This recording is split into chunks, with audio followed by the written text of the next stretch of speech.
Hola. La vida se basa en oportunidades y en una está aprovecharlas o no. La UNEFA te las brinda en este momento.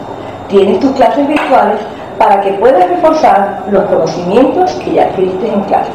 Aprovéchalas. Éxito. Buenos días, soy el profesor Rubén Oliveros, imparto una materia de matemática 1 del primer semestre de educación integral de la Universidad Politécnica de las Fuerzas Armadas. Bueno, les invito a que consulten este recurso de la biblioteca digital para que refuercen sus conocimientos sobre aprendizaje. Espero que les sea muy útil para que hagan cualquier tipo de dudas. Y bueno, el conjunto de los números enteros. ¿Y qué se dijo de los números enteros? ¿Qué se dijo de los números enteros? Que es una ampliación de los números naturales, incluyendo ¿qué cosa? Sus elementos opuestos, ¿ok? Sus elementos opuestos. ¿Cómo lo practicamos? A partir de una recta numérica que tiene un punto de referencia. ¿Cuál es el punto de referencia? A partir de esa recta numérica, ¿ok? Tenemos un punto de referencia que sería el 0. Hacia la derecha se miran magnitudes que son positivas, ¿verdad? 1, 2. ¿Cuántas magnitudes positivas podemos encontrar? Infinitas, porque cada vez que consigamos uno podemos conseguir el siguiente. ¿Cómo se obtiene el siguiente?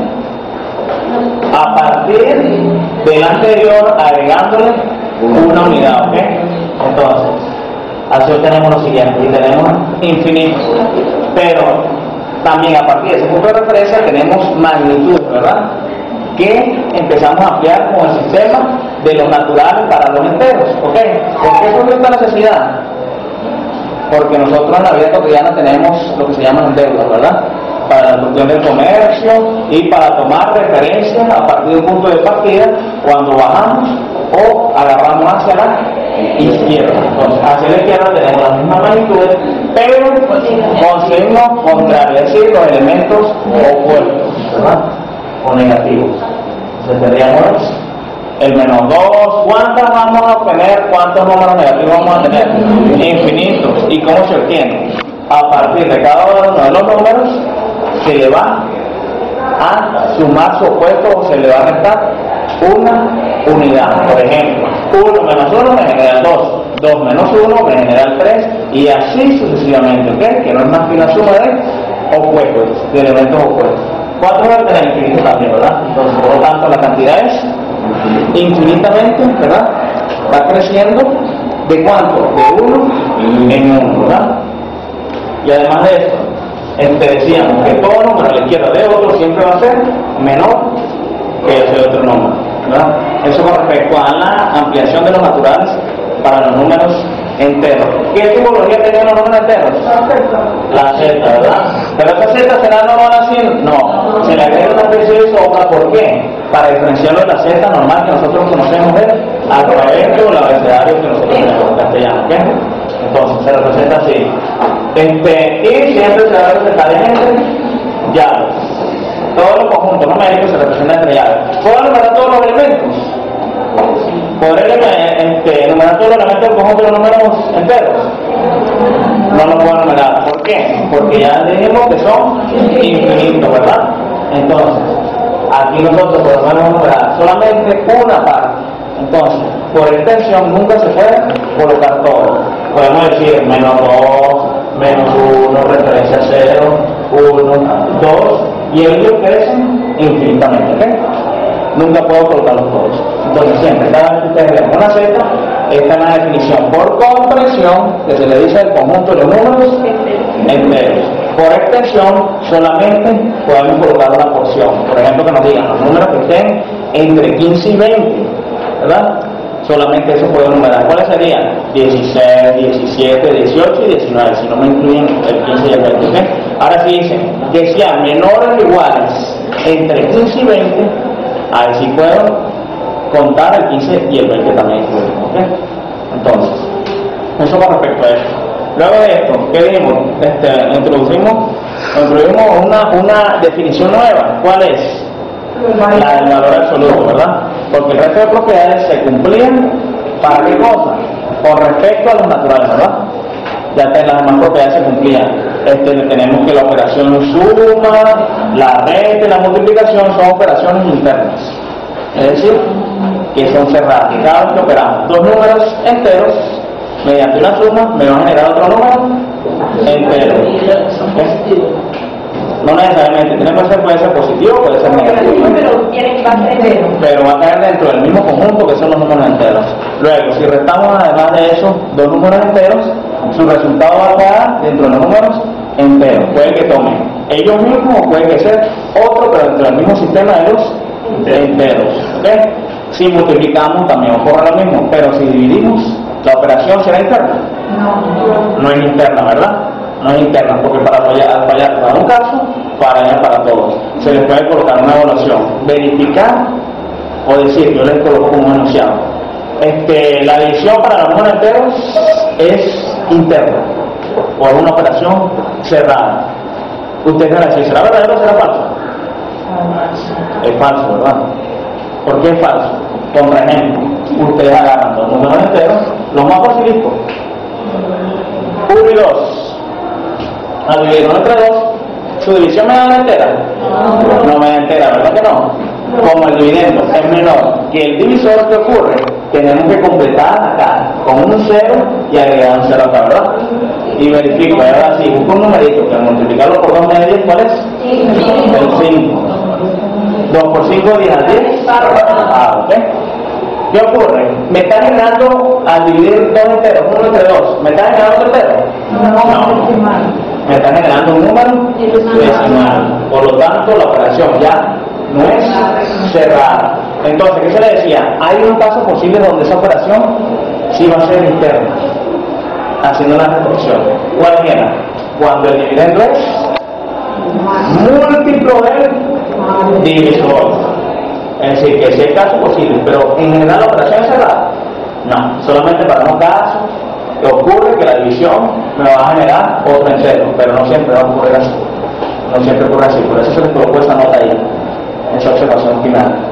Que para que una división de enteros me genere otro entero, ¿qué va a ocurrir? El dividendo tiene que ser múltiplo del divisor. ¿Y cuáles eran los múltiplos de un número? Aquello que al multiplicar cualquier cantidad, ¿verdad?, por el conjunto, cada uno de los naturales me genera otro que va a ser igual o mayor que el original, ¿ok? Por ejemplo, si tenemos, aquí ya decimos 4 entre 2, esa sí me permite hacer la división exacta, ¿verdad? Un numerito que multiplicado por 2 me da 4, el 2, ¿ok? ¿Pero siempre ocurre esto? No, ¿verdad? Al 4 pago, ¿ok? ¿Qué tiene que ocurrir? Que lo que tenga que dividir tiene que ser múltiplo del divisor. ¿Qué quiere decir múltiplo? Que tiene que ser mayor, ¿verdad? 2 veces o 3 veces o 4 veces dependiendo al multiplicarlo por un natural, ¿verdad? Por ejemplo, el 4. ¿El 4 será múltiplo del 2? Sí, ¿por qué? Voy a multiplicar. El 2 por 2 me genera 4. Y ahí tenemos los múltiplos del 2, ¿verdad? Entonces, son los únicos casos que son posibles. Una vez dicho eso, teníamos lo del valor absoluto, ¿verdad? Un valor absoluto de un número, ¿qué era?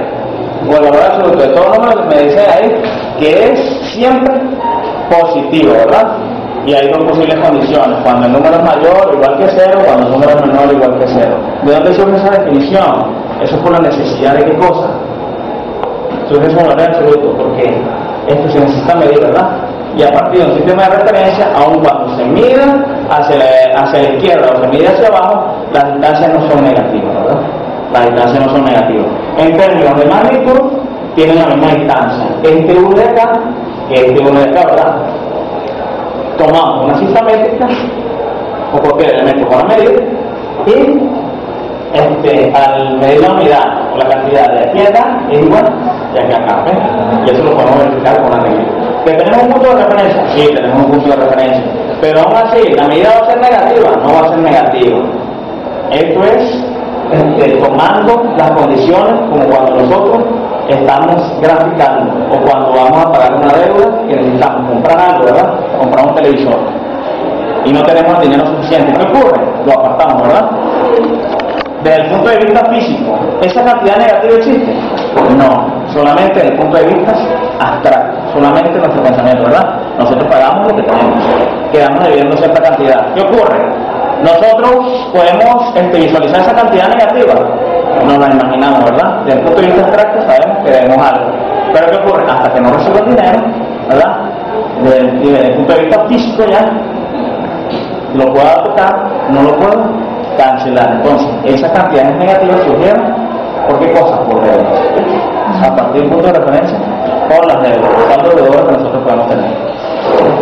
Entonces, bueno, ya sería en términos de eso. Luego, teníamos el valor absoluto, por ejemplo, de 5.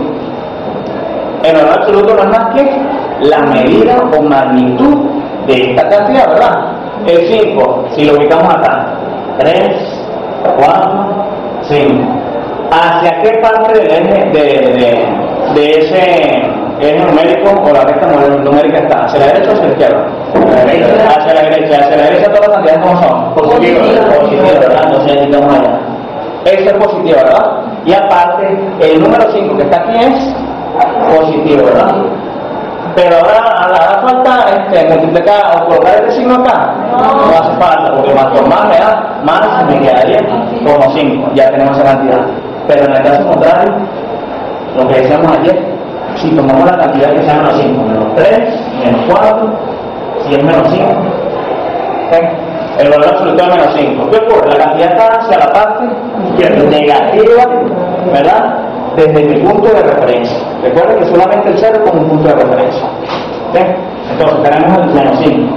Está para la parte negativa, ¿verdad? Para los 0. Entonces el signo general de la operación sería negativa. Y aparte, el signo de la cantidad es negativo, entonces al multiplicar menos por menos me queda más.